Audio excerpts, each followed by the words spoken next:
Shalom, frères et sœurs, que la communion avec le Saint-Esprit, l'amour de la parole, l'amour de Jésus-Christ, l'amour de la vérité,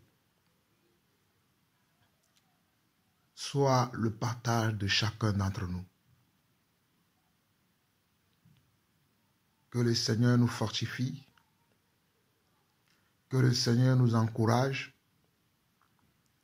que le Seigneur nous ouvre les yeux afin que nous le connaissions davantage, afin que nous le connaissions tel qu'il est, afin que nous le connaissions tel qu'il veut que nous le connaissions. Car il désire que nous le connaissions tous. Mais nous ne le désirons pas.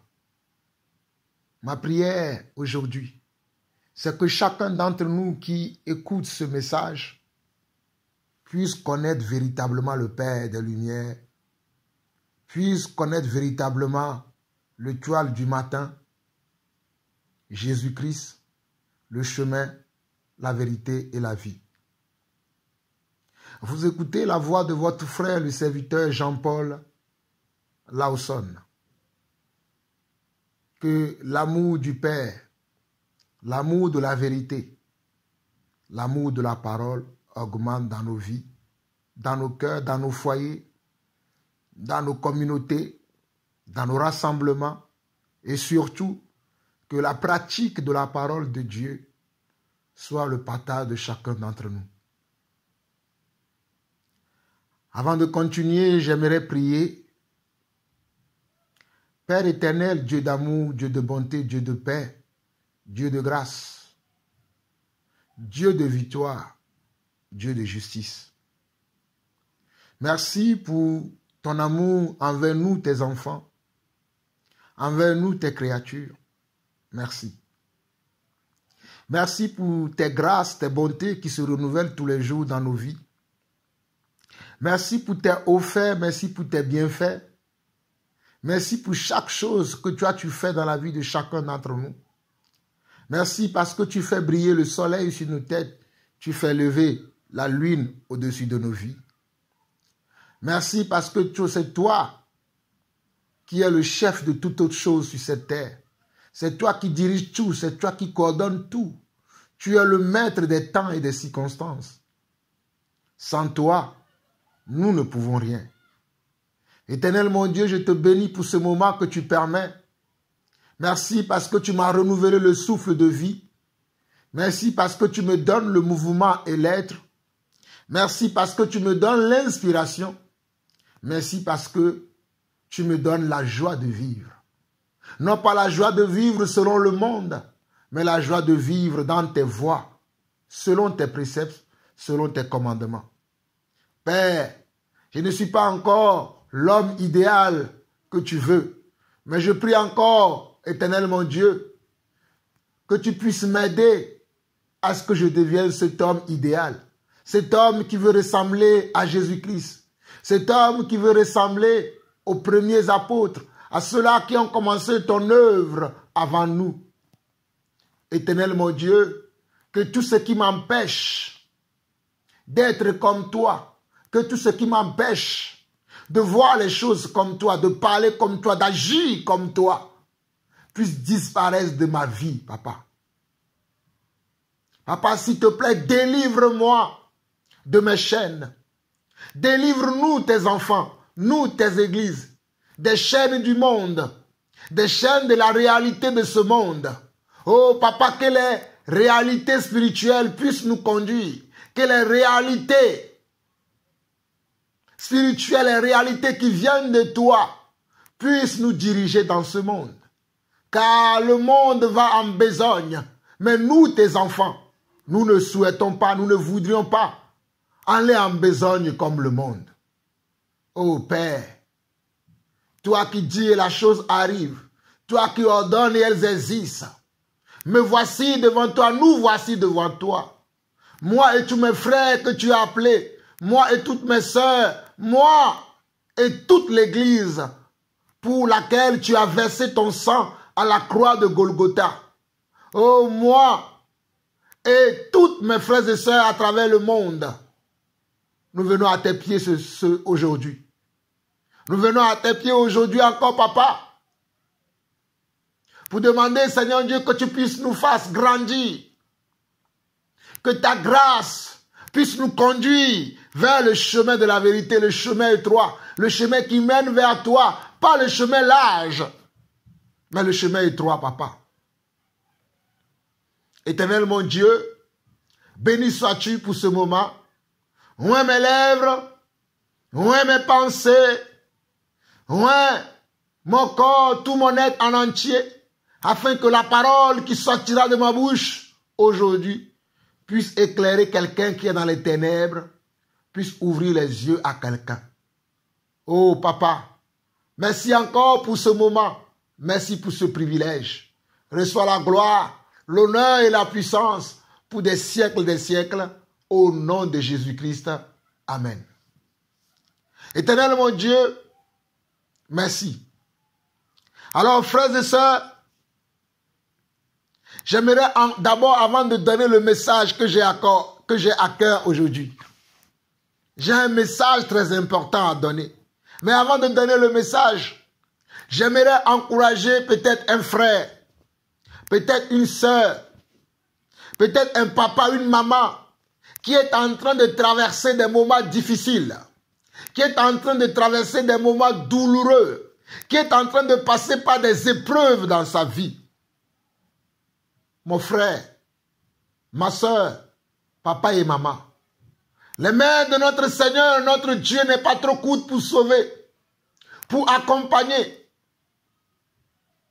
Mais ce sont nos fautes, ce sont nos délits qui l'éloignent de nous. Je prie pour que là où tu es, que tu aies de la force maintenant pour supporter ces moments difficiles que tu traverses, ces épreuves que tu traverses, ces moments de doute dans lesquels tu te retrouves. Je prie pour toi, où que tu sois, où que tu es. Écoute la voix de ton Dieu, mon frère. Écoute la voix de ton Seigneur, ma soeur. Écoute la voix du Seigneur Dieu, l'Éternel des armées, le roi des rois, papa et maman. N'écoutez pas la voix du monde. Ne sombrez pas dans les désirs mondains, mais allez vers le Père. Allez vers le Père. Allez vers le Dieu véritable. Allez vers le Dieu véritable et la vie éternelle. Il est la source. Il est la source. Il est la source. La source, c'est lui.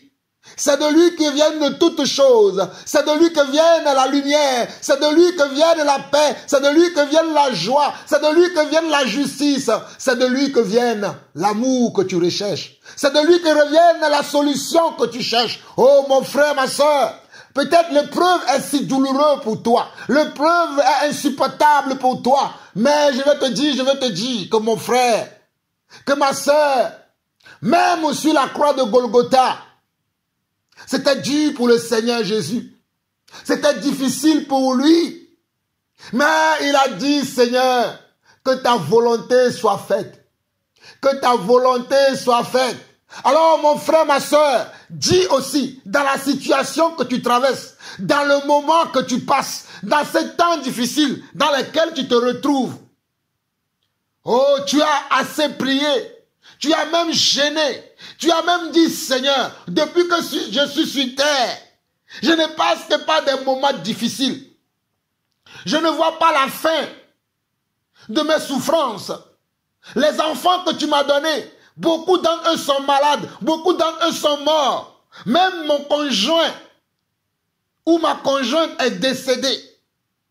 Seigneur, toute ma vie n'est que désastre. Toute ma vie n'est que problème. Toute ma vie n'est que amertume sur amertume. Mon frère, ma soeur, que le Seigneur t'encourage. Que le Seigneur te vivifie. Tu as besoin de la vie du Seigneur. Ne sois pas dans les sentiments. Ne sois pas dans les remords. Ne sois pas dans les quand dira-t-on, les quand pensera-t-on. Même s'il y a des gens autour de toi qui se moquent de toi, mon frère, ma soeur, crois et tu verras la gloire de Dieu. Crois et tu verras la main de Dieu. Crois seulement. La foi ne se pose pas de questions. La foi voit les choses invisibles comme si elles étaient déjà visibles. La foi vient voir les choses invisibles comme si elles étaient déjà visibles. Oh, mon frère, ma soeur, que Dieu augmente ta foi. Que Dieu augmente ta foi. Ou que Dieu ressuscite ta foi. Que Dieu ressuscite ta foi. Que Dieu amplifie ta foi. Oh, Shendarabaroshe. Irababorobo Sandarabayerekeria. Reirabo Shandorobo Sondarabaha. Maike Irobo Shinnamasota. Rikai Robo Shondorobo Braze. Ikerebabare Shenda. Maroba. Mairaba Sanda. Makeriabo Sondorabasheke. Ikaramando robo soria. Bareba. Robo shaka. Alléluia. Éternel mon Dieu. Souviens-toi de tous mes frères. Souviens-toi de tous mes sœurs qui traversent des moments difficiles. Qui n'en peuvent plus de ces épreuves. Qui n'en peuvent plus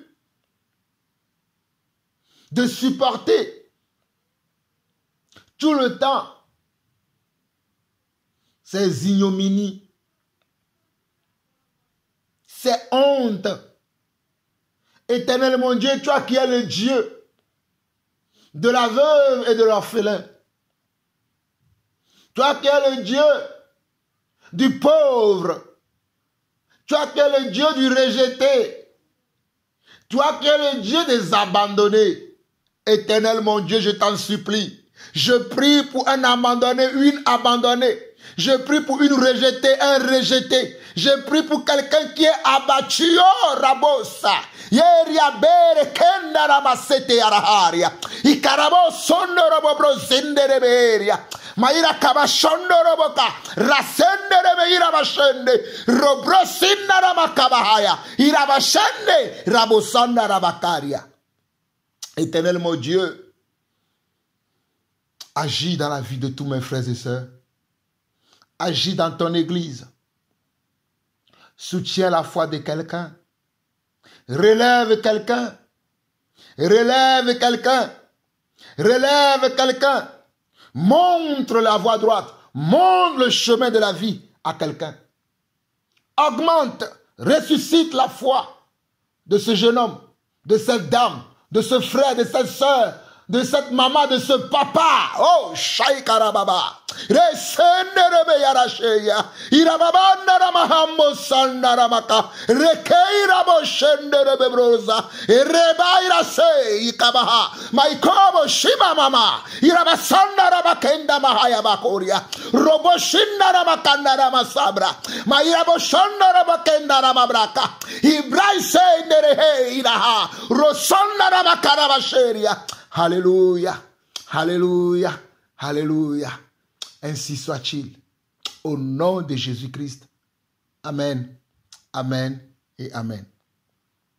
Mes chers frères et sœurs, le Seigneur a mis dans mon cœur un message très important pour nous, enfants de Dieu, pour nous, croyants, pour nous, chrétiens, pour nous, disciples. Pour nous qui aimons la Bible, qui prenons la Bible comme un repère, le Seigneur a mis un message très important dans mon cœur pour vous. Quel est le message? Aujourd'hui, beaucoup de gens se disent enfants de Dieu. Aujourd'hui, beaucoup de gens se disent chrétiens. Aujourd'hui, beaucoup de gens se disent croyants. Mais quand nous voyons leur vie, quand nous voyons ce qu'ils disent, ce qu'ils font, on se demande à quel Dieu ils croient. Quel est le Dieu qu'ils prient? Est-ce qu'ils ont réellement rencontré le Seigneur? C'est la question que nous nous posons. Mes chers frères et sœurs, ces derniers temps, j'ai beaucoup vu des choses. J'ai beaucoup entendu des choses. J'ai beaucoup assisté à beaucoup de choses. Et cela m'a ramené à aller demander à Dieu qu'est-ce qui se passe. Pourquoi je vois des chrétiens marcher comme s'ils ne connaissent pas Dieu? Pourquoi je vois des chrétiens parler et agir comme s'ils ne connaissent pas Dieu? Pourquoi je vois des gens qui se disent enfants de Dieu, mais qui ont une vie double? Qui ont une vie comme s'ils n'étaient pas enfants de Dieu? Et le Seigneur m'a répondu quelque chose que j'aimerais partager avec vous aujourd'hui. Mes chers frères et sœurs, ne nous trompons pas. La Bible déclare dans 1 Corinthiens chapitre 15 que les mauvaises compagnies corrompent les bonnes mœurs. Les mauvaises compagnies corrompent les bonnes mœurs. Les mauvaises compagnies corrompent les bonnes mœurs. Beaucoup d'entre nous sommes dans de mauvaises compagnies. Hein? Si tu es en mauvaise compagnie, comment pourras-tu t'en sortir? Parce que la Bible dit dans 1 Corinthiens chapitre 15, que je vais vous lire rapidement, afin que vous y soyez avec moi dans le même esprit. 1 Corinthiens chapitre 15, le verset 33. Ne vous y trompez pas, les mauvaises compagnies corrompent les bonnes mœurs. Verset 34. Revenez à vous-même comme il est convenable et ne péchez point, car quelques-uns ne connaissent pas Dieu. Je le dis à votre honte. Nous sommes dans 1 Corinthiens chapitre 15. Le verset 33 et le verset 34. Je répète encore. Oh, Église de Dieu. Oh, mon frère, ma soeur. Oh, toi qui dors. Réveille-toi, Shem Narababro. Toi qui dors, réveille-toi. Toi qui dors, réveille-toi. Toi qui dors, réveille-toi. Au nom de Jésus, toi qui dors, où que tu sois, où que le diable t'a enterré, où que le monde t'a enterré, au nom de Jésus, au nom de Jésus, je prie pour que tu sois réveillé. Je prie pour que tu prennes ton salut au sérieux. Oh, Shanara Makaria. 1 Corinthiens chapitre 15, le verset 33 et le verset 34 dit ceci. Ne vous y trompez pas. Les mauvaises compagnies corrompent les bonnes mœurs. Revenez à vous-même comme il est convenable et ne péchez point, car quelques-uns ne connaissent pas Dieu. Je le dis à votre honte. Le message, les deux versets dont je viens de vous parler se trouvent dans la Bible que vous, chrétiens, vous lisez, vous méditez tous les jours. Je dis bien le message, le verset, deux versets. Je n'ai lu que deux versets de la Bible qui se trouvent dans le livre de 1 Corinthiens, chapitre 15. Et nous avons vu le verset 33 et le verset 34 se trouvent dans ma Bible.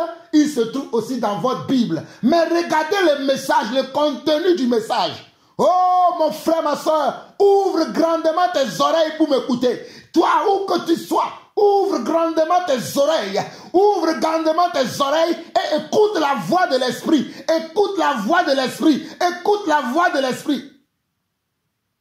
Ne vous y trompez pas. Les mauvaises compagnies corrompent les bonnes mœurs. Revenez à vous-même comme il est convenable et ne péchez point. Car quelques-uns ne connaissent pas Dieu. Je le dis à votre honte. Car quelques-uns ne connaissent pas Dieu, je le dis à votre honte. Avant d'aller plus loin, mes chers frères et sœurs, regardez bien, remarquez bien que le verset 33 de ce passage dit ne vous trompez pas, mon frère, ma soeur. Il y a une chose que je remarque aujourd'hui dans l'église, c'est que beaucoup de frères, beaucoup de sœurs se trompent. Ils sont dans la tromperie les uns envers les autres. Ils sont dans la duplicité les uns envers les autres. Ils se mentent à eux-mêmes. Et non seulement ils se mentent à eux-mêmes, mais ils mentent aussi avec ceux avec qui ils marchent. Ils marchent et ils mentent aussi avec leurs amis. Ils mentent. Oh, alléluia. Mon frère, ma soeur, c'est lamentable. C'est déplorable de voir qu'un enfant de Dieu, qui se croit enfant de Dieu, qui croit être dans une communauté de frères, mais en réalité, se trouve dans une communauté de plaisantins. En réalité, se trouve dans une communauté de ceux qui n'ont rien à faire de leur vie, ceux qui ont seulement le temps pour les plaisirs mondains, ceux qui ont seulement le temps pour faire les choses honteuses qui se font en secret. Mais ils se nomment des chrétiens et des chrétiennes. Ils se nomment des enfants de Dieu. Mais cela n'est pas normal. Puisque la Bible dit dans ce passage de 1 Corinthiens chapitre 15, le verset 33, il dit, ne vous trompez pas. Hey, je répète encore, ne vous trompez pas. Ah, Irabosa. Ne vous trompez pas, Robosa. Ne vous trompez pas. Ikarabashenda Ramabaya. Brosondo Robobroshika Mama Rabakayara. Irabrasente Rebekarama Obashanda. Je parle à quelqu'un, hey, ne te trompe pas mon frère, ne te trompe pas ma soeur, ne vous trompez pas. Hey, il y a des gens qui se sont trompés. Mais ce qui me fait encore mal, c'est que les gens trompent des gens. Oh, alléluia. Les gens sont dans la tromperie, mais ils veulent tromper encore leurs frères. Ils veulent tromper encore leurs sœurs. Et cela me déplaît encore plus. Cela me donne une rage contre le diable et contre son armée. Voilà pourquoi j'ai décidé de parler. Parce que beaucoup ne comprennent pas. Hey, je veux que tu comprends maintenant. Je veux que tu comprends, mon frère, ma soeur. Je veux que tu comprends. Lève-toi et comprends la parole de Dieu. Lève-toi et dis à Dieu, je veux comprendre ta parole. Je veux comprendre la vérité. Oh, regardez le verset est clair.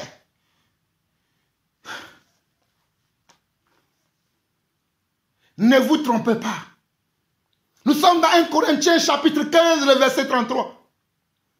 Ne vous y trompez pas. Les mauvaises compagnies corrompent les bonnes mœurs. Les mauvaises compagnies corrompent les bonnes mœurs. Là où beaucoup d'entre nous ne comprennent pas ce passage, quand on parle des mauvaises compagnies, beaucoup d'entre nous pensent que la Bible parle simplement des gens du monde. Beaucoup d'entre nous, nous pensons seulement que quand la Bible dit ne vous trompez pas, les mauvaises compagnies corrompent les bonnes mœurs. Nous pensons que ce sont nos collègues du travail dont la Bible parle. Nous pensons que ce sont les membres de nos familles que la Bible parle. Nous pensons que la Bible parle des gens du monde. Mais nous ne réalisons pas que la Bible parle également de l'Église. Quand la Bible dit ne vous y trompez pas, la Bible parle également de l'Église. La Bible parle également des pasteurs. La Bible parle également des apôtres. La Bible parle également des prophètes. La Bible parle également des évangélistes. La Bible parle également des enseignants et des docteurs.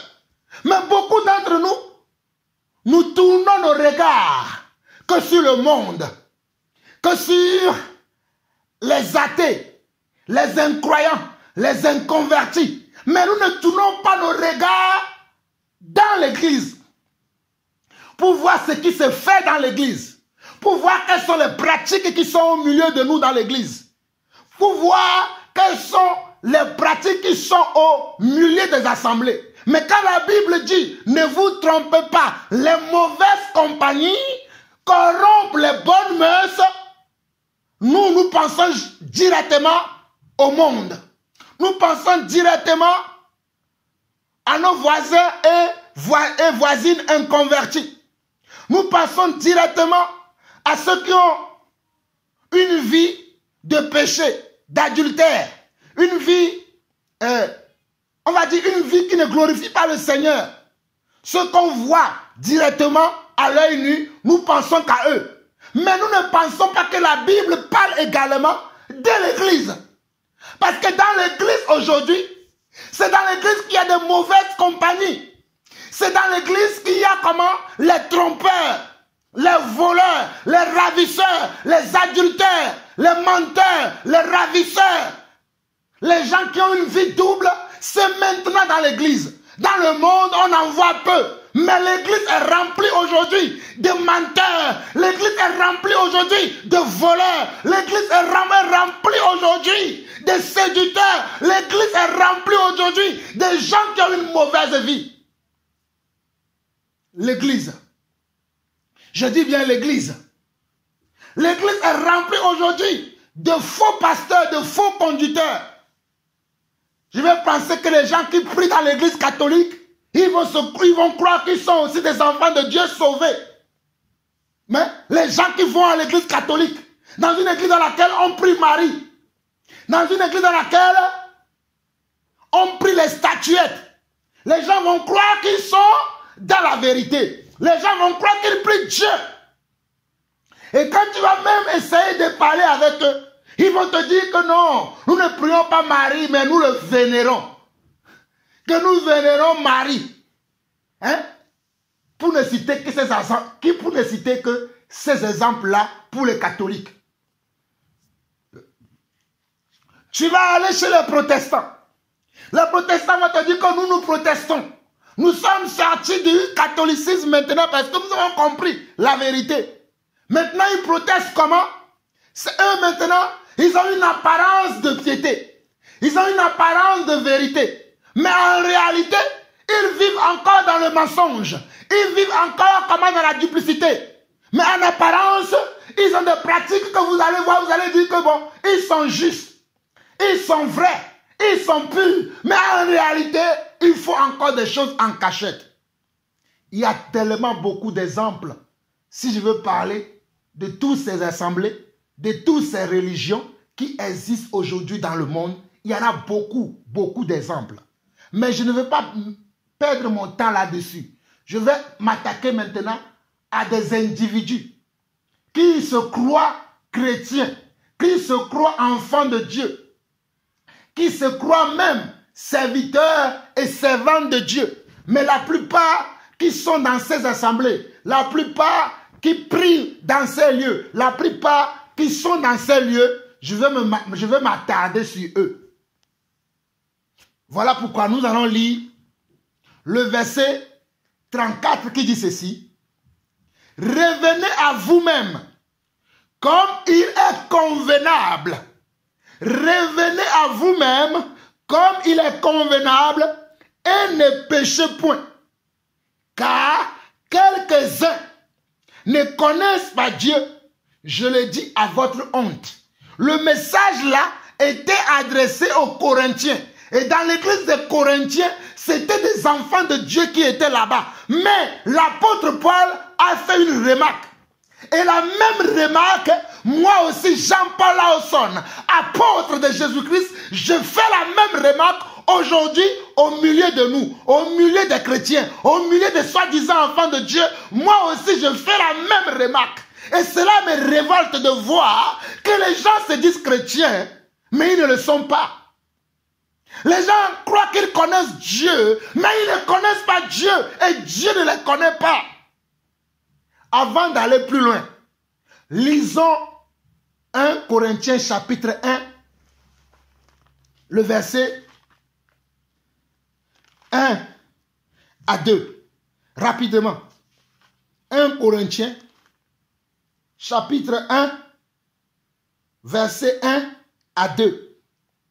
1 Corinthiens chapitre 1, verset 1 à 2 dit ceci.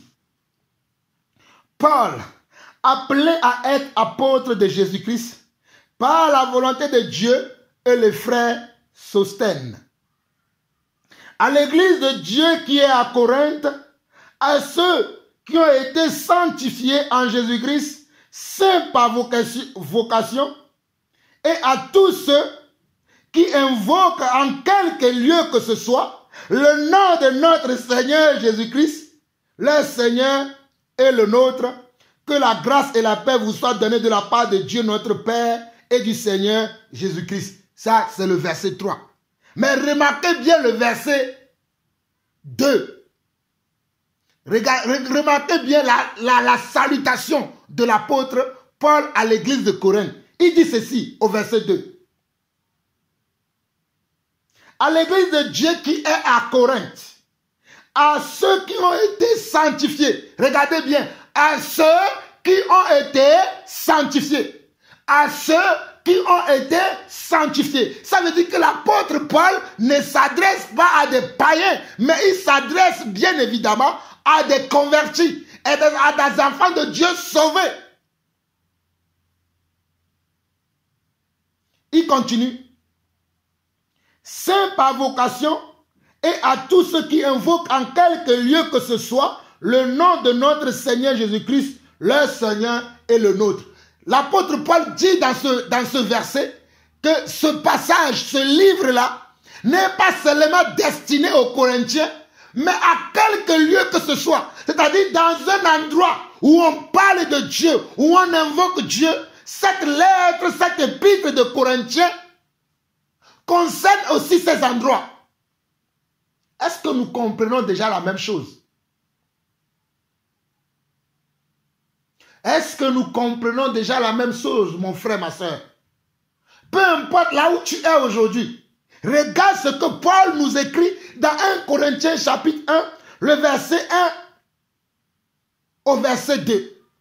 Paul appelé à être apôtre de Jésus-Christ par la volonté de Dieu et le frère Sosthène à l'église de Dieu. À l'église de qui? Est-ce que c'est à l'église des hommes que Paul écrit? Non. Paul écrit à l'église de Dieu. Oh, alléluia. Mon frère, ma soeur, es-tu dans l'église de Dieu ou bien tu es dans l'église des hommes? That is the question. Es-tu dans l'église de Dieu ou tu es dans l'église des hommes? Moi, je suis dans l'église de Dieu, alléluia. Je suis dans l'église de Jésus-Christ. Je suis dans l'église de la vérité. Je suis dans l'église de la parole. L'église qui est invisible. Moi, je suis dans cette église. Mais toi qui m'écoutes, tu es dans quelle église?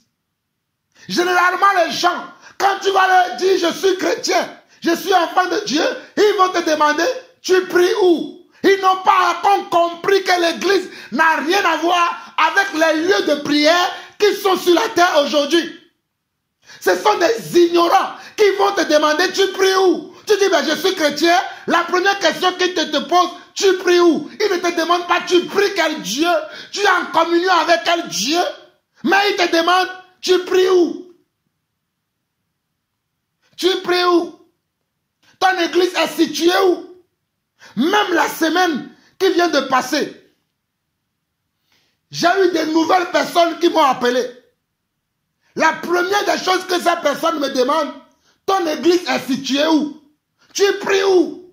Ton église est où? Nous sommes dans telle église. Il y en a même certains qui m'ont dit, nous sommes dans l'église catholique, nous sommes dans l'église protestante, mais nous pouvons venir prier avec toi.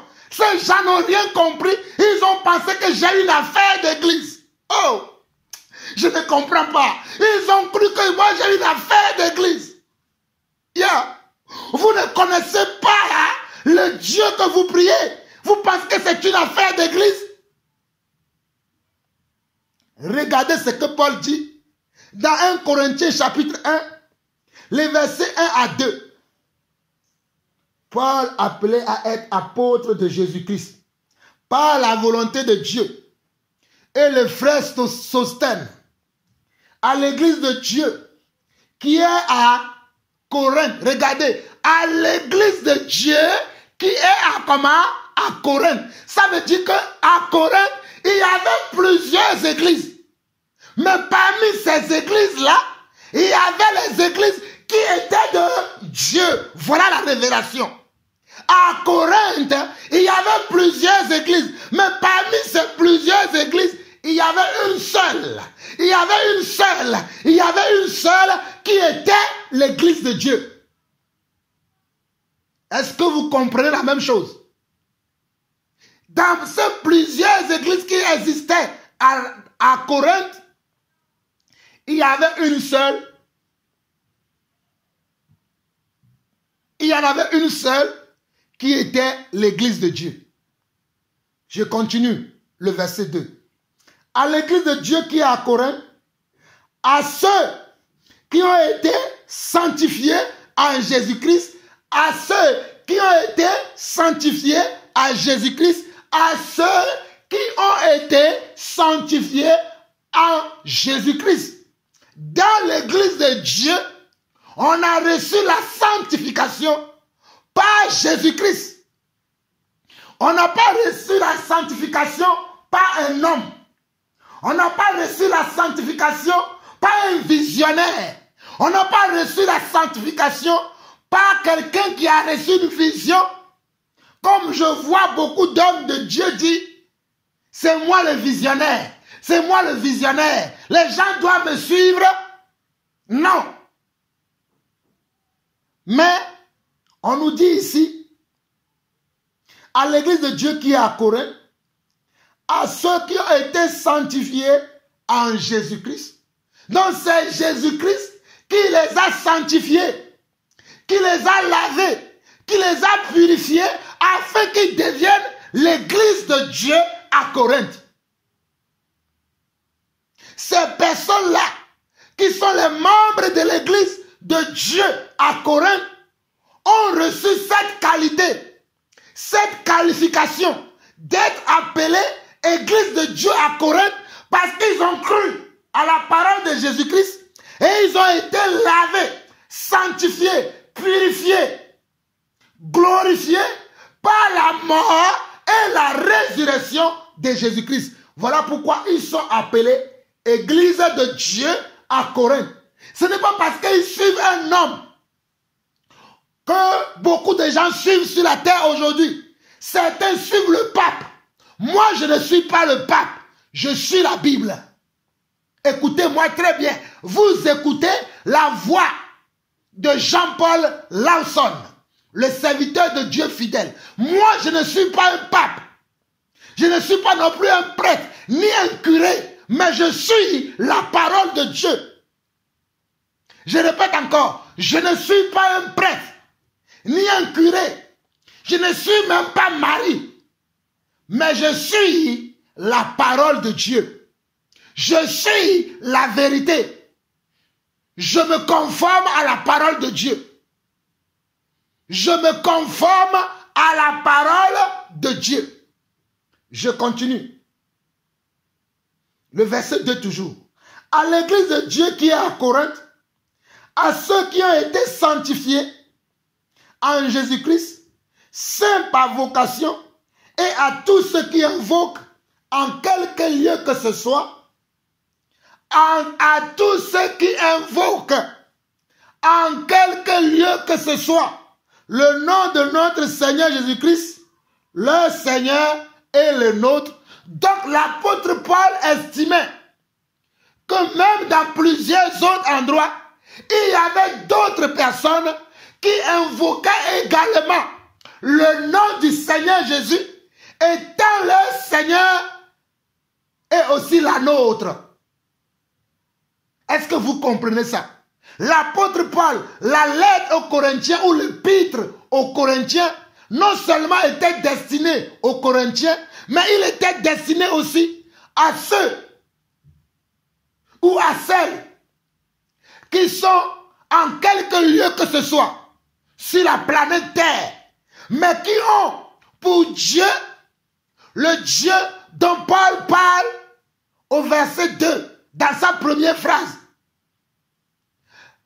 Ou bien à ceux-là qui croient à ce même Dieu, qui adorent ce même Dieu, qui prient ce même Dieu, qui ont été touchés, qui ont été lavés, et qui ont pour Dieu maintenant, qui ont pour Seigneur maintenant, ce Jésus de Nazareth, le Galiléen. Paul leur destine aussi ses lettres ou bien ses épîtres.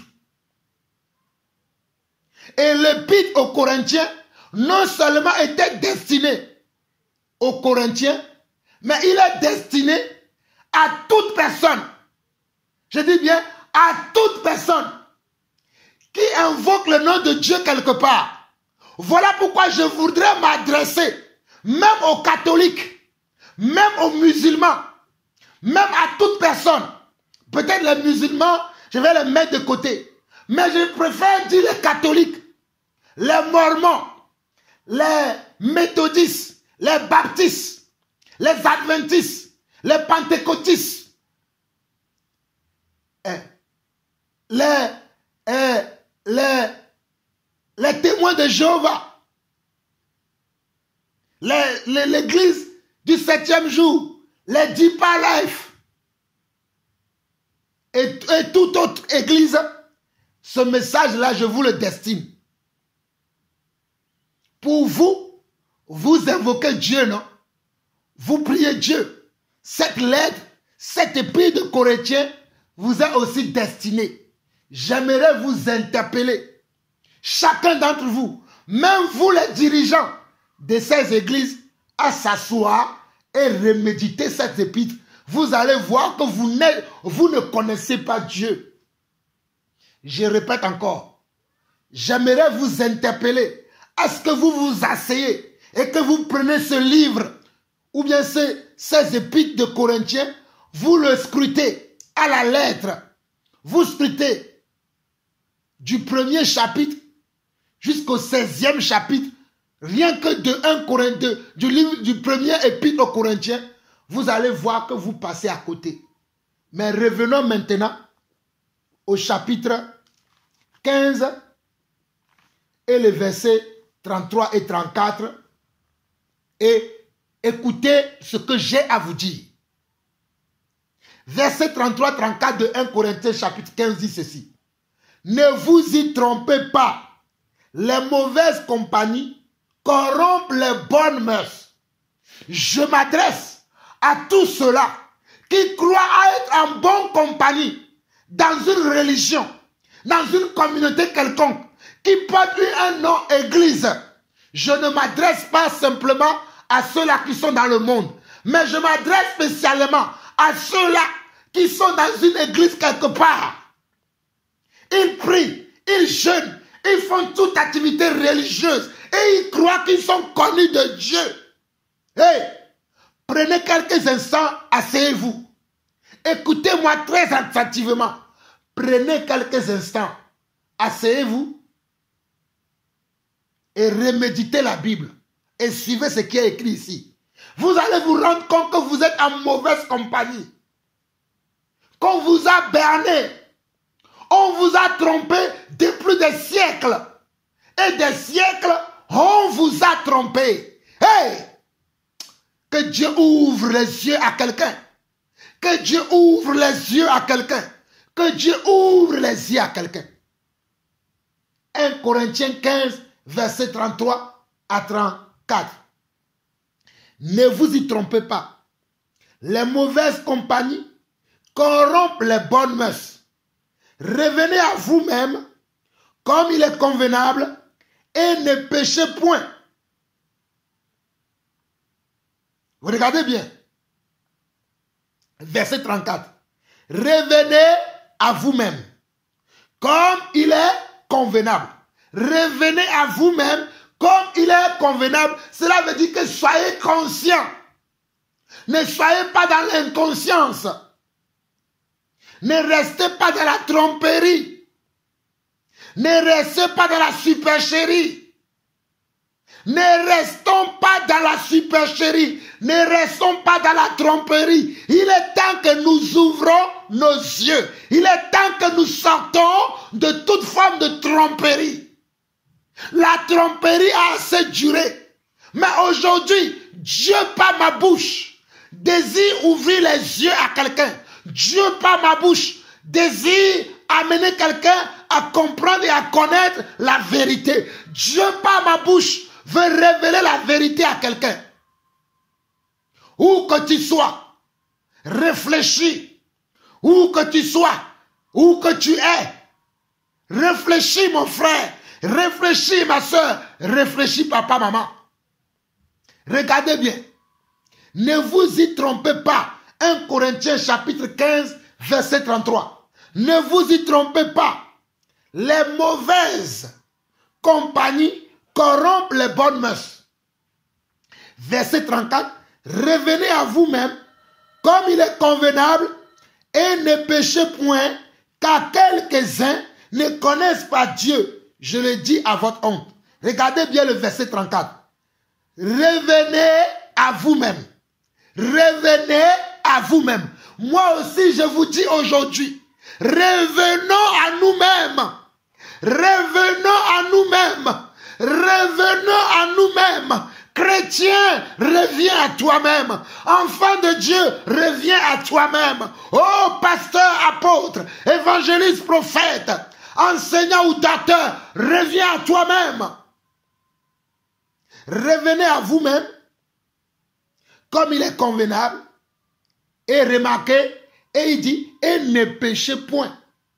Car quelques-uns ne connaissent pas Dieu. Je le dis à votre honte. Car quelques-uns ne connaissent pas Dieu. Il y en a parmi les églises aujourd'hui. Il y en a parmi les soi-disant enfants de Dieu aujourd'hui. Il y en a parmi les soi-disant serviteurs de Dieu aujourd'hui. Il y en a parmi les appelés aujourd'hui, certains qui ne connaissent pas Dieu.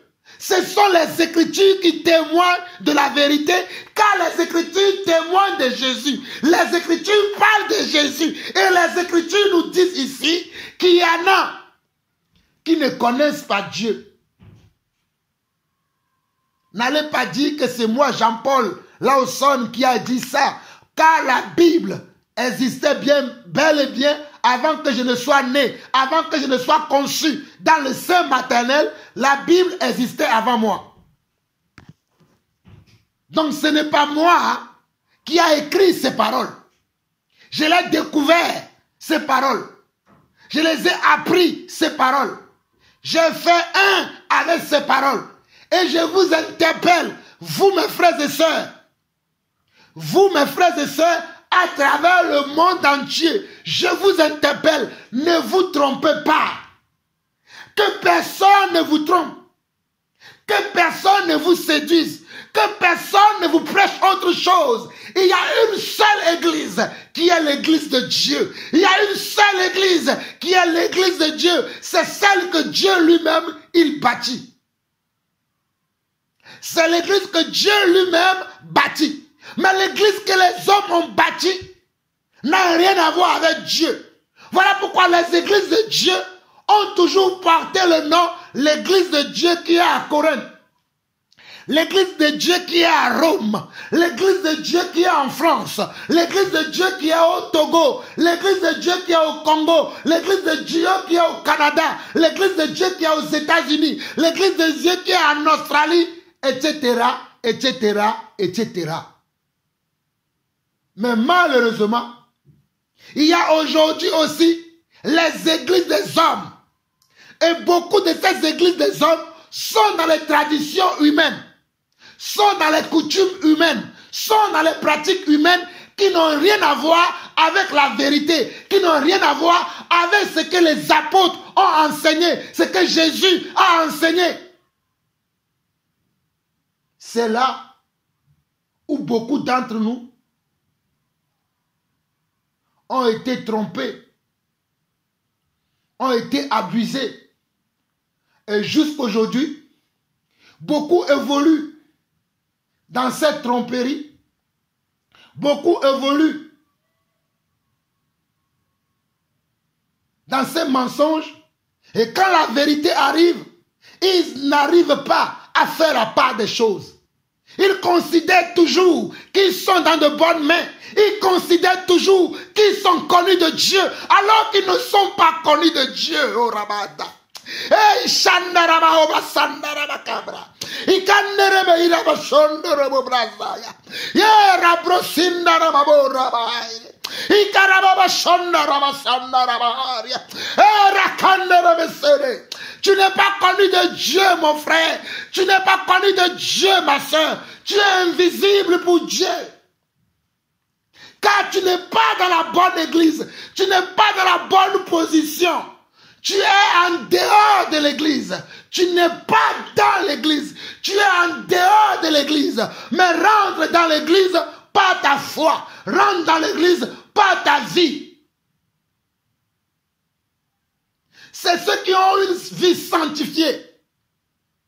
C'est ceux qui ont une vie sanctifiée. Qui sont reconnus de Dieu. Qu'ils sont membres de son église. Mais si tu n'as pas une vie sanctifiée de Dieu, si tu n'as pas une vie qui est sanctifiée de Dieu, qui est sanctifiée de Dieu. Je répète les mots. Une vie qui est sanctifiée de Dieu.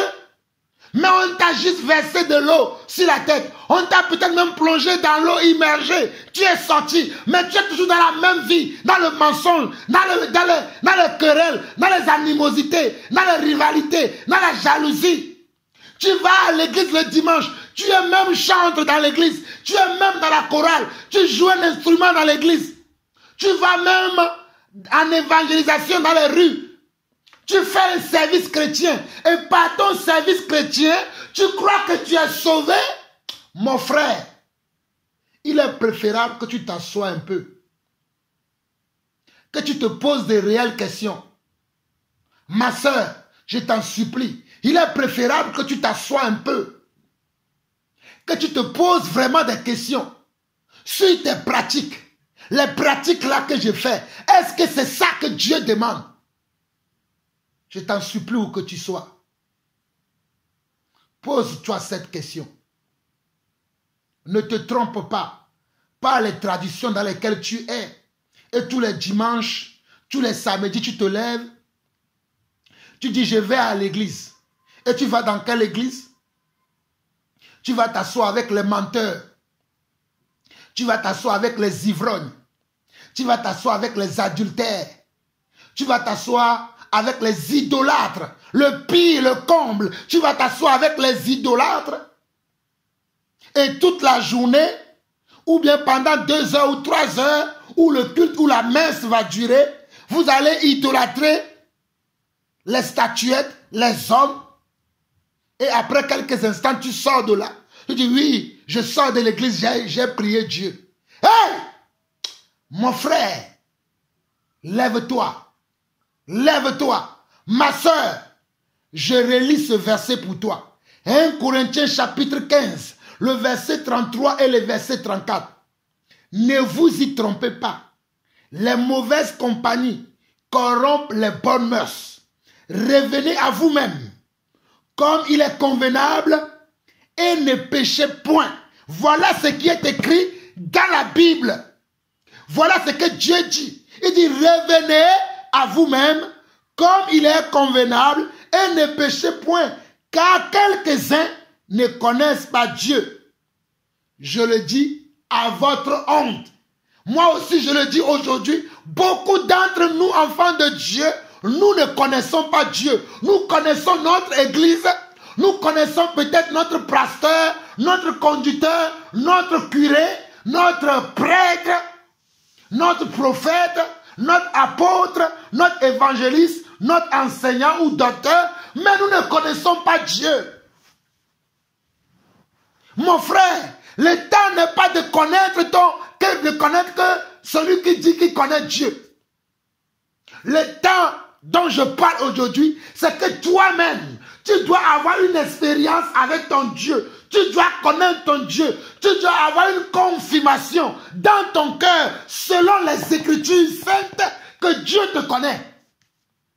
Tu dois avoir une confirmation avant ta mort. La mort surprend. Aujourd'hui, je veux parler de la mort. La mort surprend. La mort surprend. La mort surprend. Tu dois avoir une confirmation que toi qui crois être enfant de Dieu, que tu l'es réellement. Je répète encore. Toi qui crois être enfant de Dieu, parce que dimanche tu vas chanter à l'église, parce que dimanche tu as une activité religieuse, parce que tu fréquentes un homme de Dieu, une église, tu es même enfant d'un pasteur, ou bien tu es même fils ou fille d'un serviteur de Dieu. Je t'interpelle aujourd'hui. Peu importe quelle est l'activité que tu fais, peu importe dans quelle famille tu es né, peu importe d'où tu viens, peu importe ce que tu as reçu, mais interroge ce que tu as reçu, interroge ce que tu as cru, interroge l'évangile qu'on t'a prêché pour voir si tu as reçu le vrai évangile, celle qui vient de Dieu. Le vrai évangile, celle qui sauve, car la mort surprend. Mon frère, la mort surprend. Ma soeur, la mort s'y prend. Mon frère, la mort s'y prend. Ma soeur, la mort s'y prend. Mon frère, la mort s'y prend. Hébreu. Nous allons finir dans Hébreu. Hébreu chapitre 9. Hébreu chapitre 9. Le verset 27 et le verset 28. Hébreu chapitre 9. Le verset 27 et le verset 28. Hébreu chapitre 9. Le verset 27 et le verset 28 dit ceci. Et comme il est réservé aux hommes de mourir une seule fois, après quoi vient le jugement. Regardez bien, remarquons bien. Et comme il est réservé aux hommes de mourir une seule fois, après quoi vient le jugement. Mon frère, ma soeur, tu n'en auras pas une deuxième chance. Tu n'en auras pas une seconde chance. La chance, tu l'as aujourd'hui. La révélation, tu l'as aujourd'hui. Mais tu n'en auras pas une seconde chance. On ne te repêchera pas. Vous savez, lorsque nous étudions dans le monde, quand tu passes le baccalauréat, parfois tu réussis l'examen d'emblée. Mais en d'autres fois, tu n'as pas les points suffisants pour que tu puisses réussir l'examen d'emblée. On dit que tu es comment? Admissible. Et tu vas passer des interrogatoires pour pouvoir obtenir ton bac. Pour pouvoir obtenir ton baccalauréat, tu vas passer des interrogatoires. Pour pouvoir, comment? Pour pouvoir réussir maintenant ton bac. Mais ici, pour avoir le salut, ce n'est pas la même chose. Pour avoir le salut, ce n'est pas la même chose. Le salut, soit tu l'as, soit tu ne l'as pas. Le salut, bien évidemment, avant que tu ne meures, tu dois être connu de Dieu, ou soit tu ne l'es pas. Il n'y a que deux choses. Avant que tu ne meurs, soit Dieu te connaît, avant que tu meurs, soit Dieu ne te connaît pas. Voilà pourquoi il est dit dans Hébreu chapitre 9, le verset 27, et comme il est réservé aux hommes de mourir une seule fois, après quoi vient le jugement. Regardez bien. Et comme il est réservé aux hommes de mourir une seule fois, après quoi vient le jugement. Et comme il est réservé aux hommes de mourir une seule fois, après quoi vient le jugement. Et comme il est réservé aux hommes de mourir une seule fois, après quoi vient le jugement. Celui qui est mort a son jugement. Il n'aura pas une deuxième chance, une seconde chance. Une fois que tu es mort, tu ne pourras plus revenir en arrière. Voilà pourquoi aujourd'hui, la parole de Dieu déclare, car si tu entends ta voix, si tu entends sa voix, si tu entends sa voix, n'endurcis pas ton cœur. Toi qui es en train de m'écouter quelque part, toi qui es en train de me suivre quelque part, si tu entends la voix de Dieu aujourd'hui, n'endurcis pas ton cœur. Convertis-toi. Ouvre ton cœur à Dieu et convertis-toi. Ouvre ton cœur à Dieu et convertis-toi. Mais tu vas me demander comment je vais ouvrir mon cœur à Dieu et me convertir. Voilà la suite de verset 28 d'Hébreu chapitre 9.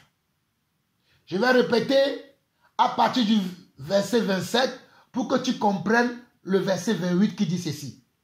Et comme il est réservé aux hommes de mourir une seule fois, après quoi vient le jugement, de même Christ, qui s'est offert une seule fois pour porter les péchés de beaucoup d'hommes, apparaîtra sans péché une seconde fois à ceux qui l'attendent pour leur salut. Je relis encore le verset 28. Et de même, Christ qui s'est offert une seule fois, Christ aussi s'est offert lui-même une seule fois. Il a souffert lui-même une seule fois. Il est allé à la croix une seule fois. Jésus a été crucifié une seule fois. Il est mort une seule fois. Il est ressuscité une seule fois pour que toi et moi, nous puissions avoir la vie, le salut. C'est ce dont le verset 28 parle ici. Je relis encore le verset 27 au verset 28. Et comme il est réservé aux hommes de mourir une seule fois, après quoi vient le jugement, de même Christ qui s'est offert une seule fois pour porter les péchés de beaucoup d'hommes, apparaîtra sans péché une seconde fois à ceux qui l'attendent pour leur salut. Verset 28 d'Hébreux chapitre 9. De même, Christ qui s'est offert une seule fois pour porter les péchés de beaucoup d'hommes apparaîtra sans péché une seconde fois. Il apparaîtra sans péché une seconde fois à ceux qui l'attendent pour leur salut. C'est là où beaucoup d'entre nous sont encore dans la tromperie, sont encore dans l'ignorance. Ceux qui attendent le Seigneur Jésus, c'est ceux qui attendent selon sa parole. C'est ceux qui sont morts dans la parole. C'est ceux qui sont morts selon la parole. C'est ceux qui sont morts dans la vérité en pratiquant la parole. C'est ceux-là qui obtiendront le salut. C'est ceux-là qui obtiendront leur résurrection. C'est ceux-là qui verront le Seigneur. C'est ceux-là que le Seigneur soutiendra. Mais si toi, tu ne vis pas selon la parole de Dieu, toi, tu ne parles pas selon la parole de Dieu, tu n'agis pas selon la parole de Dieu, mais parce que tu fréquentes une église, parce que tu fréquentes un homme de Dieu, parce que tu es fils d'un serviteur de Dieu et que tu crois que tu verras le Seigneur Jésus-Christ lorsqu'il reviendra, mon frère, ma soeur, on t'a berné. Ma soeur, on t'a trompé, réveille-toi. On t'a menti. Il est temps que tu entendes la vérité et que tu fasses un choix. Il est temps pour que tu choisisses ton camp. Il est temps pour que tu décides de rester dans la vérité, de rester dans la parole, de rester dans ce qui est la vérité. Je relis pour vous Hébreux chapitre 9, le verset 27 et le verset 28 qui dit ceci. Et comme il est réservé aux hommes de mourir une seule fois, après quoi vient le jugement, de même Christ qui s'est offert une seule fois pour porter les péchés de beaucoup d'hommes, apparaîtra sans péché une seconde fois à ceux qui l'attendent pour leur salut. Il apparaîtra une seconde fois. Remarquez bien, on dit à ceux qui l'attendent. À ceux qui l'attendent. Mais comment attends-tu Dieu, toi, aujourd'hui? Quand tu attends quelqu'un, tu attends avec impatience. Quand tu attends quelqu'un, tu attends avec impatience. Mais attendre ici me dit, ceux qui attendent selon la promesse et ceux qui attendent selon les commandements de Dieu. Ceux qui ont marché selon ses commandements, ceux qui ont agi selon ses commandements, ceux qui pratiquent sa parole, c'est ceux-là qui le verront la prochaine fois que Christ viendra. Si tu ne marches pas selon la parole, si tu n'agis pas, tu ne parles pas selon la parole, mais que tu espères que tu verras Christ lorsqu'il apparaîtra une seconde fois, ma soeur, on t'a menti. Mon frère, on t'a menti. Toi qui pries Marie, les prières de Marie ne verront pas le Seigneur. Je répète encore, les prières de Marie ne verront pas le Seigneur. Les prières de Marie et les prieuses de Marie ne verront pas le Seigneur. Ceux qui prient les statuettes ne verront pas le Seigneur. Ceux qui prient la créature, au lieu de prier le Créateur, ne verront pas le Seigneur. Je répète encore, ceux qui prient la créature, au lieu de prier le Créateur, ne verront pas le Seigneur. Ceux qui prient les créatures, au lieu de prier le Créateur, ne verront pas le Seigneur. Il est préférable pour vous, avant que vous ne mouriez, que vous reveniez de toutes ces choses, que vous priez véritablement le Dieu vrai, le Dieu réel, le Dieu créateur du ciel et de la terre. Mais si tu continues dans la fausse religion, tu continues dans les bassesses de ce monde, tu continues dans le mensonge fabriqué par des hommes, les hommes qui ont bâti des églises, qui subissent depuis des millénaires. Et quand on vous dit la vérité, vous allez dire que l'église là existe pendant plus de 1000 ans. Vous allez dire que l'église là existe plus de 100 000 ans. Et toi, tu viens nous dire aujourd'hui de quitter ces églises. Croyez-moi, croyez-moi, croyez-moi, Jésus-Christ aussi avait parlé.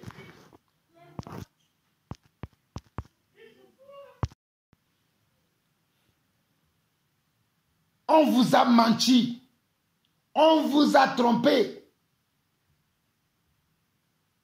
Quand on vous dit la vérité, vous allez dire, moi je suis catholique. L'église catholique est la première église. Il a existé bel et bien avant. Il a 1000 ans. Moi je suis protestant. L'église protestante existe depuis des années. Moi je suis méthodiste. Moi je suis ceci. Moi je suis cela. Moi je suis ceci. Vous n'avez pas compris la vérité. Je vous dis la vérité. Vous n'avez pas compris. Et le Seigneur vous dira, je vous ai envoyé mes serviteurs. Vous ne les avez pas écoutés. Vous avez préféré écouter le mensonge. Le Seigneur vous rappellera ce message que je suis en train de vous donner aujourd'hui. Le Seigneur vous dira, je vous ai envoyé mes serviteurs pour vous prêcher la vérité, pour vous annoncer la vérité. Mais vous avez préféré le mensonge à la vérité. Lorsque Jésus-Christ était venu sur terre, n'y avait-il pas les pharisiens qui étaient dans la loi de Moïse depuis des années? Mais quand Jésus est arrivé, Jésus n'a-t-il pas changé leur pratique? Jésus n'a-t-il pas dit, vous avez entendu, mais moi je vous dis que... Jésus n'a-t-il pas dit ça, que vous avez entendu, Moïse vous a prescrit ceci, mais moi je vous dis que... Jésus n'a-t-il pas dit ça? Pourtant, les pharisiens, les scribes, les docteurs de la loi ont existé bien avant lui. Ils ont travaillé avant lui. Et ils travaillaient encore lorsque Jésus-Christ était là. Mais Jésus-Christ était à lui seul une opposition pour eux. Il s'opposait à leur pratique. Il s'opposait à leur pratique. Je dis bien, Jésus-Christ s'opposait aux pratiques des docteurs de la loi, aux pratiques des scribes, aux pratiques des pharisiens. Comme moi aussi, Jean-Paul Lawson, je m'oppose à tous les religieux de nos temps. Je m'oppose à tous les religieux de notre temps, de notre génération. Moi aussi, je m'oppose à vous parce que vous êtes dans l'erreur. Beaucoup d'entre vous, vous êtes dans l'erreur. Vous ne comprenez pas la parole de Dieu. Vous n'avez aucune communion, aucune relation avec Dieu. Parce que les églises qui sont sur place vous ont enseigné des mensonges qui ont traversé des siècles. Mes chers frères et sœurs, il y a quelque chose que vous devez comprendre. Un mensonge qui a 2 jours est facile à éradiquer. Un mensonge qui a 1 semaine, 1 mois, 1 an, 2 ans est facile à éradiquer. Mais un mensonge qui a plus de 1000 ans, qui a plus de 2000 ans, qui a plus de 3000 ans, est difficile à éradiquer. J'en suis conscient. Mais je sais une seule chose, qu'il est écrit dans la Bible, dans la parole de Dieu, dans Jean 8, le verset 32, vous connaîtrez la vérité et la vérité vous affranchira. Et la parole de Dieu déclare dans Jean 8, verset 32, vous connaîtrez la vérité et la vérité vous affranchira. La parole de Dieu n'a pas dit, vous connaîtrez une église et l'église vous affranchira. Ce n'est pas ce que la parole de Dieu a dit. La parole de Dieu n'a pas dit, vous connaîtrez un homme de Dieu et l'homme de Dieu vous affranchira. Ce n'est pas ce que la parole a dit. La parole a déclaré, vous connaîtrez la vérité et la vérité vous affranchira. Vous connaîtrez la vérité et la vérité vous affranchira. Voilà pourquoi je peux vous dire que ce que Hébreux chapitre 9, le verset 27 et le verset 28 dit, voilà et voici son interprétation. Et comme il est réservé aux hommes de mourir une seule fois, après quoi vient le jugement, de même Christ qui s'est offert une seule fois pour porter les péchés de beaucoup d'hommes, apparaîtra sans péché une seconde fois à ceux qui l'attendent pour leur salut. Christ qui s'est offert lui-même une seule fois pour sauver l'humanité reviendra une seconde fois. Il est sur le point de revenir pour sauver ceux qui l'attendent. Mais qui sont ceux-là qui sont dans l'attente? Quelle est l'identité de ceux-là qui attendent le retour de Jésus? Ou peut-être ceux-là qui sont endormis dans le Seigneur, qui sont morts dans le Seigneur. Quelle est leur identité? Leur identité, ce sont ceux qui ont vécu selon la vérité de Dieu. Ce sont ceux qui ont vécu selon la parole de Dieu. Ce sont ceux qui ont vécu dans les préceptes, dans les commandements, dans l'amour de Dieu, dans la vérité de Dieu. Puisque Dieu lui-même, Jésus-Christ, a dit dans Jean 14, verset 6, il dit, je suis le chemin, la vérité et la vie. Jésus a dit, je suis le chemin, la vérité et la vie. Dans ce que Hébreux 9, verset 28 dit, c'est ceux qui vivent selon sa vérité à lui. C'est ceux qui ont connu sa vérité. Ce n'est pas ceux qui fréquentent des assemblées. Ce n'est pas ceux qui fréquentent des églises. Ce n'est pas ceux qui sont des membres de certaines communautés qui le verront une seconde fois. Mais c'est ceux qui vivent selon sa vérité. C'est ceux qui marchent selon cette vérité. C'est ceux qui ont à cœur de pratiquer cette vérité. Ce sont ceux-là qui le verront lorsqu'il apparaîtra une seconde fois. Ce sont ceux-là qui sont dans l'attente. Ce sont ceux-là qui attendent le retour du Seigneur. Ceux qui attendent le retour du Seigneur, c'est ceux qui vivent selon la promesse. C'est ceux qui vivent selon sa parole. Si tu ne vis pas selon la parole de Dieu, tu es encore dans les comédies. Tu es encore dans les mensonges. Tu es encore dans la jalousie. Tu es encore dans l'envie. Tu es encore dans l'orgueil. Tu es encore dans l'idolâtrie. Tu es encore dans l'adultère. Tu es encore dans les cachotteries. Tu es encore dans la duplicité, dans l'hypocrisie, dans l'église. Et tu crois que quand le Seigneur Jésus-Christ va revenir, tu le verras. Mon frère, ma soeur, tu te trompes. Tu ne verras pas le Seigneur. Tu ne verras pas Jésus-Christ. Tu ne le verras pas. Tu ne le verras pas. Sors de ce mensonge. Sors de ce mensonge. Sors de cette religion. Sors de ce mensonge. Sors de cette religion. Toi qui m'écoutes quelque part. Sors de ce mensonge. Sors de ce mensonge. Il est écrit dans Jean 3, le verset 16 à 17. Oui, Dieu a tellement aimé le monde qu'il a donné son Fils unique. Ainsi, tous ceux qui croient en lui ne se perdront pas, mais ils vivront avec lui pour toujours. En effet, Dieu n'a pas envoyé son Fils dans le monde pour condamner le monde, mais il l'a envoyé pour qu'il sauve le monde. Mais comment Christ sauve le monde? Christ sauve le monde par ceux qui croient en lui, par ceux qui pratiquent sa vérité, par ceux qui aiment sa vérité et qui marchent selon sa vérité. C'est ceux-là qui seront sauvés. C'est ceux-là qui le verront.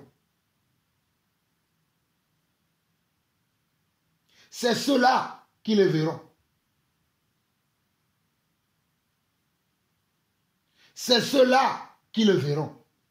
Il est le premier et le dernier. Apocalypse chapitre 1, le verset 17 à 18 dit ceci. Apocalypse chapitre 1, le verset 17 à 18. Quand je le vois, je tombe à ses pieds comme si j'étais mort. Mais il pose sa main droite sur moi et il dit, n'aie pas peur, je suis le premier et le dernier, je suis le vivant. J'étais mort, mais maintenant je suis vivant pour toujours et j'ai le pouvoir sur la mort et sur tout le monde des morts. C'est Jésus-Christ qui a le pouvoir sur la mort et sur le monde des morts. Aucun homme, aucune autre créature, aucune puissance n'a le pouvoir sur la mort ni sur le monde des morts. Mais lui, Dieu, lui, Jésus-Christ, lui le premier et le dernier, a le pouvoir sur la mort et sur le monde des morts. Alléluia. Et Shandara Makaria. Ikarama Sondo Robobro Sandararia. E Shendere Bekeri Babando Rabasanda. Mo Shandara Borosekeri Baile Michelia. Jésus-Christ a le pouvoir sur la mort et sur le monde des morts. Dans Romains, chapitre 10, le verset 9 à 10. Si tu crois dans ton cœur et ta bouche affirme devant tous que Jésus-Christ est le Seigneur, dans ce cas, tu seras sauvé. En effet, quand nous croyons de tout notre cœur, Dieu nous rend juste. Quand nous affirmons notre foi devant tous, il nous sauve. Quand nous affirmons, affirmer sa foi veut dire marcher dans la vérité, marcher dans la justice, marcher selon la droiture de la parole, marcher selon la vérité, marcher selon les préceptes de Dieu, marcher selon les commandements de Dieu. C'est ça, affirmer sa foi. C'est ça, affirmer sa foi. Mais beaucoup vivent dans le mensonge aujourd'hui. Mais ils croient affirmer leur foi par leur vie de mensonge. Beaucoup vivent dans l'adultère aujourd'hui. Mais ils croient affirmer ou elles croient affirmer leur foi par leur vie adultérée.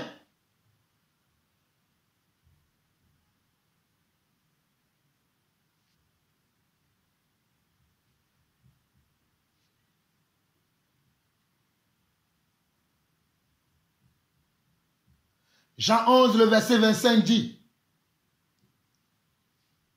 Jésus lui dit, celui qui relève de la mort, c'est moi. La vie, c'est moi. Celui qui croit en moi aura la vie, même s'il meurt. Celui qui croit en moi aura la vie, même s'il meurt. Celui qui croit en Jésus-Christ aura la vie, même s'il meurt. Que veut dire croire en Jésus-Christ? Croire en Jésus-Christ ne veut pas dire fréquenter une église. Croire en Jésus-Christ ne veut pas dire je suis né chrétien. Je suis né d'une famille chrétienne. J'entends les gens me dire, nous dans notre famille on est des chrétiens. Je suis chrétien, je suis né chrétien. On n'est même pas chrétien. On devient chrétien.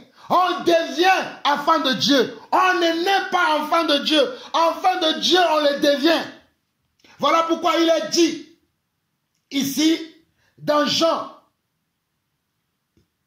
chapitre 11, le verset 25, Jésus lui dit, celui qui relève de la mort, c'est moi. La vie, c'est moi. Celui qui croit en moi aura la vie, même s'il meurt. Je répète encore, Jean 11, le verset 25. Jésus lui dit, celui qui relève de la mort, c'est moi. La vie, c'est moi. Celui qui croit en moi aura la vie, même s'il meurt.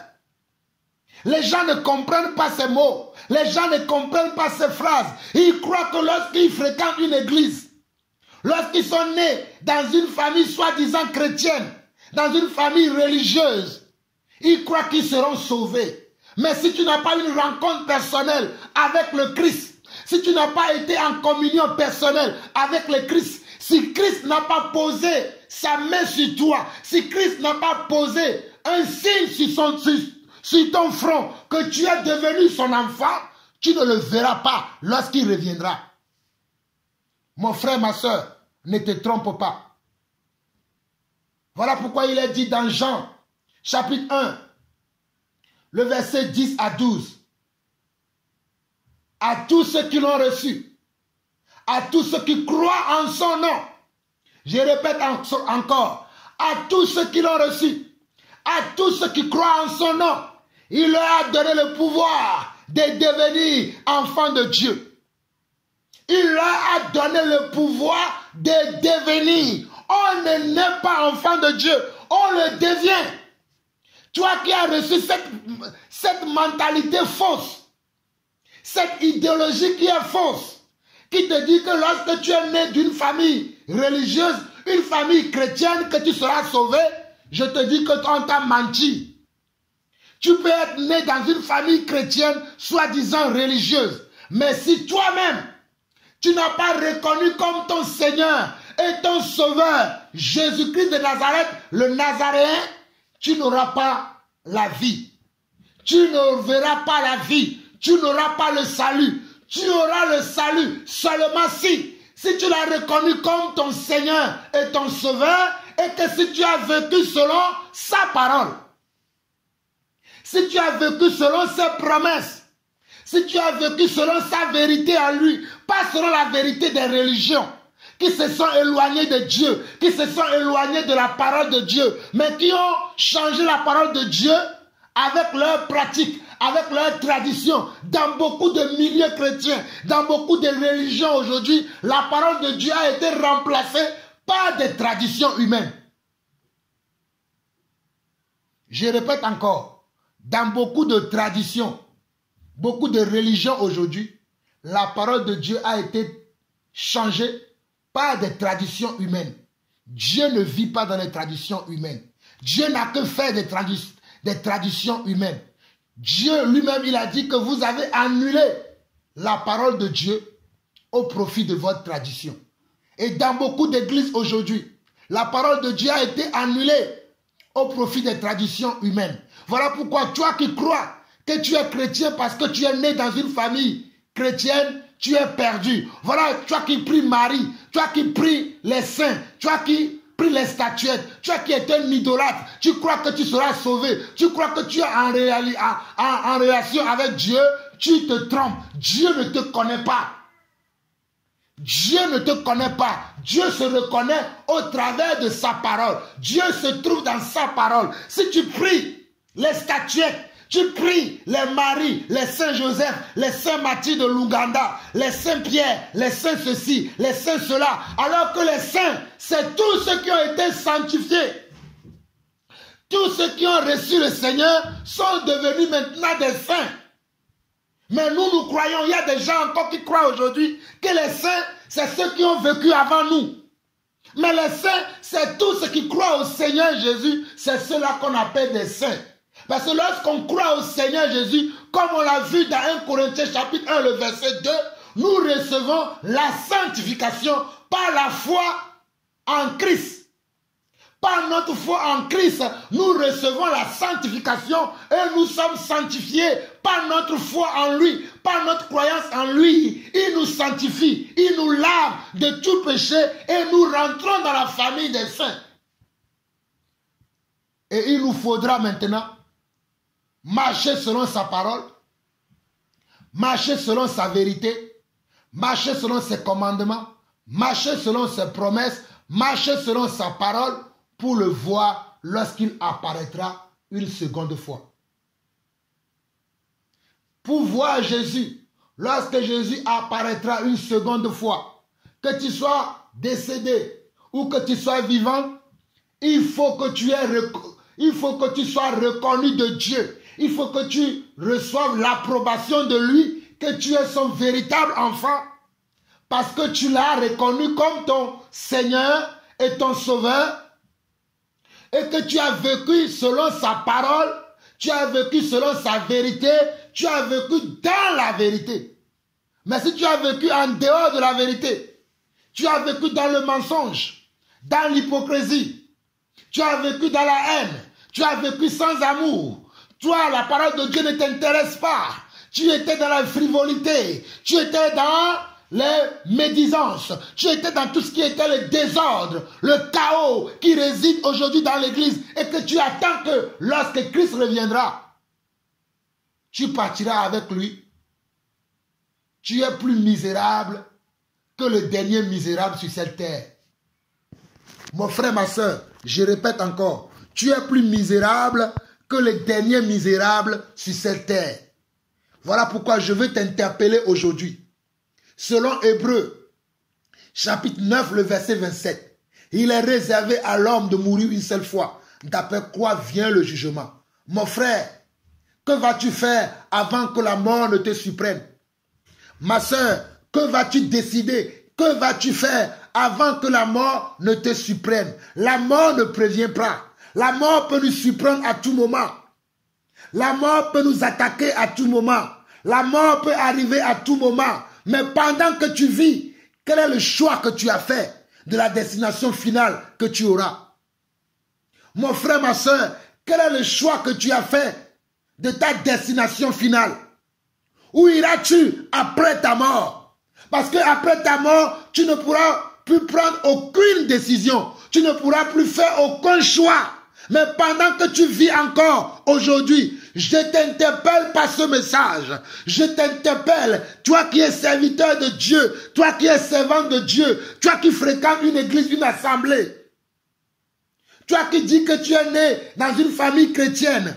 Toi qui dis que je suis catholique, je suis protestant, je suis baptiste, je suis adventiste, je suis méthodiste, je suis ceci, je suis cela. Aucune religion ne sauve. Aucune religion ne sauve. Mais celui qui sauve, c'est Jésus-Christ.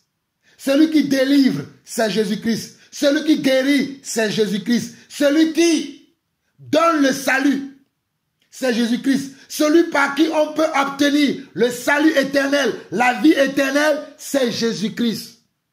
C'est Jésus-Christ seul qui a le chemin, la vérité et la vie. C'est celui qui a vécu selon sa parole, selon ses promesses, selon ses préceptes, selon sa vie, qui obtiendra le salut. Alors je t'interpelle encore. Toi qui dors, toi à qui on a menti, toi qu'on a trompé, tu te retrouves dans une religion, tu te retrouves dans une communauté, des mauvaises compagnies, et que tu crois que tu es dans la bonne compagnie, ce message est pour toi. Ressaisis-toi avant qu'il ne soit trop tard. Ressaisis-toi avant qu'il ne soit trop tard. Ressaisis-toi mon frère, ressaisis-toi ma soeur. Éternel notre Dieu, nous te bénissons, nous te glorifions pour ce moment. Merci pour ce message que tu m'as mis à cœur afin d'interpeller ton église, afin d'interpeller mes frères et sœurs à travers le monde. Je prie, papa, pour quelqu'un qui va comprendre ce message, qui va se repentir, qui va changer de comportement, qui va sortir des religions humaines, qui va sortir de tout ce que les hommes ont bâti, qui n'ont rien à voir avec toi, qui va sortir des traditions des hommes, mais qui va revenir à toi. Toi le véritable Dieu, toi le chemin, la vie et la vérité. Celui-là qui va se repentir, celui-là qui va reconnaître qu'il était en mauvaise compagnie, celui-là qui va se sentir concerné et qui va se repentir. Papa, je t'en supplie, accueille-le dans ton royaume, accueille-le au sein de ta famille et accorde-lui la sagesse, le discernement, la foi nécessaire afin de continuer la marche avec toi et avec toi seul. C'est ainsi que nous avons prié au nom de Jésus-Christ. Amen, amen et amen. Shalom, shalom, shalom à tous.